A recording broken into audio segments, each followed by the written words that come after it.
Olá, gente, bom dia. A nossa aula de hoje vai ser toda voltada para correção da atividade da aula passada, tá?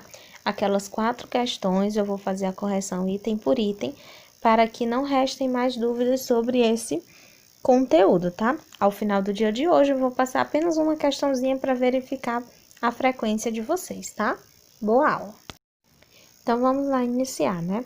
A primeira questão da página 204 é a questão número 21, que diz o seguinte: escreva como se lê a proporção, né? Essa proporção aí, que vocês estão vendo. Em seguida, identifique. Aí tem 3 itens. A primeira coisa que você teria que ter feito nessa questão era escrever como que se lê.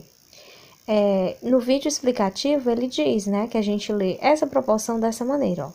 O 4 está para 5, assim como o 8 está para 10, né? A gente lê essa proporção dessa maneira. O item A pergunta: quais são os termos dessa proporção?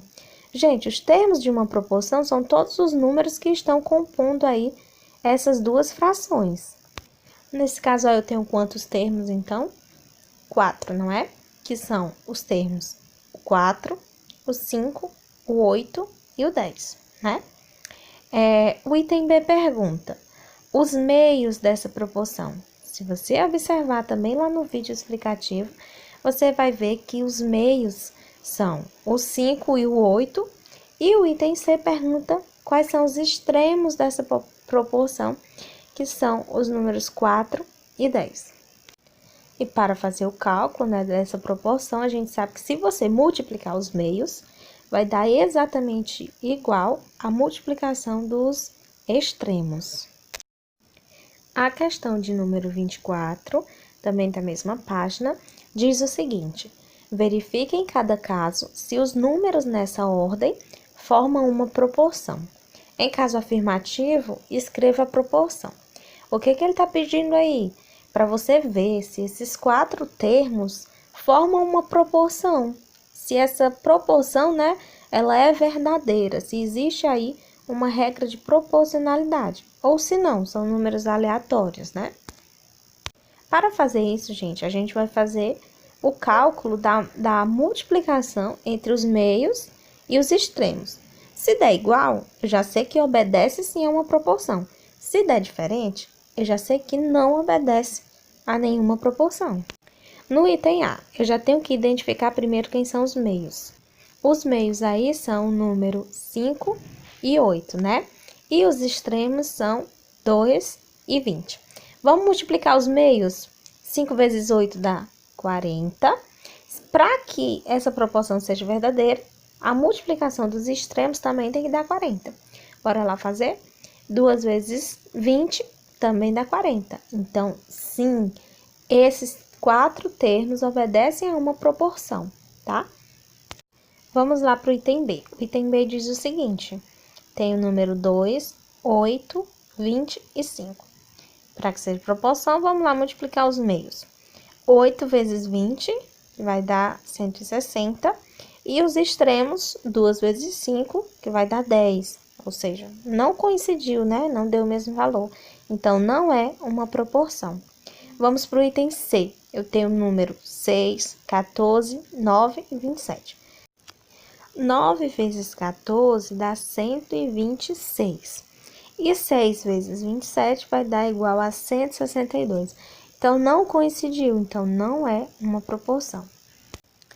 Agora, vamos para o item D, né? Que eu tenho esses 4 números aí, 0,9, 0,6, 15 e 10.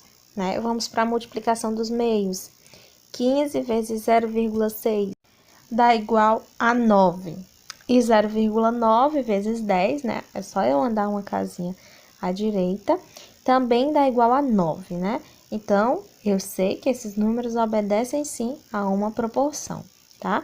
Essa proporção, ela lê-se o seguinte: 0,9 está para 0,6, assim como 15 está para 10.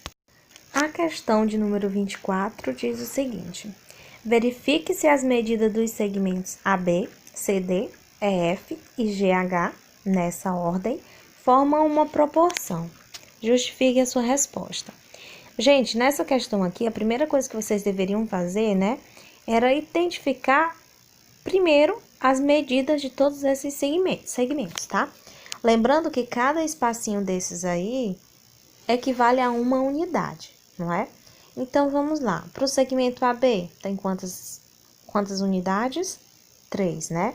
Para o segmento CD, 4. Para o segmento F, 6.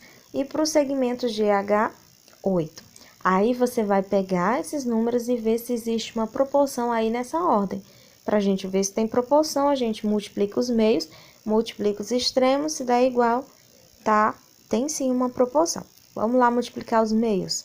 4 vezes 6, que vai dar 24, né? E a multiplicação dos extremos, 3 vezes 8, também dá 24. Então, aqui existe sim uma proporção nessa ordem. Eu leio essa proporção desse jeito, ó. 3 está para 4, assim como 6 está para 8. A última questão diz o seguinte: para que os números 15, x, 3 e 4 formem uma proporção, qual deve ser o valor de x? Gente, essa questão é bem simples, né? Então, tem 4 números aí e tem o x, que está aí no lugar de um número. E você precisa saber qual número que eu devo colocar aí para que essa proporção seja verdadeira. A gente pode pensar essa questão de maneira bem simples, da mesma forma como a gente estava respondendo todas as outras. Vamos multiplicar os meios, né? E os extremos. Primeiro, vamos multiplicar os extremos, que é o que a gente já sabe, né? Tem 4 vezes 15. 4 vezes 15 dá igual a 60. Aí você pensa, qual é o número que eu vou multiplicar por 3 que vai dar igual a 60? Aí você pensa, se você já sabe a resposta, ótimo. Ah, tia, eu não consigo fazer isso de cabeça. Então, a gente vai fazer a continha aqui. Eu vou montar aqui a proporção. 15 está para x, assim como 3 está para 4. Vou multiplicar os meios. 3 vezes x dá igual a 3x. 3x deve ser igual a 4 vezes 15, que dá igual a 60. Esse 3 está desse lado aqui multiplicando o x, ele vai passar para o outro lado dividindo o 60. Agora, eu vou fazer 60 dividido por 3. Esse sinalzinho de fração, gente, é a mesma coisa que divisão, tá? E então, 60 dividido por 3 dá igual a 20. Então, meu x vale 20, né? Então, vamos lá multiplicar para ver se vai dar certo. 3 vezes 20 dá 60, 4 vezes 15 também dá 60. Então, a proporção está correta, tá? X vale 20.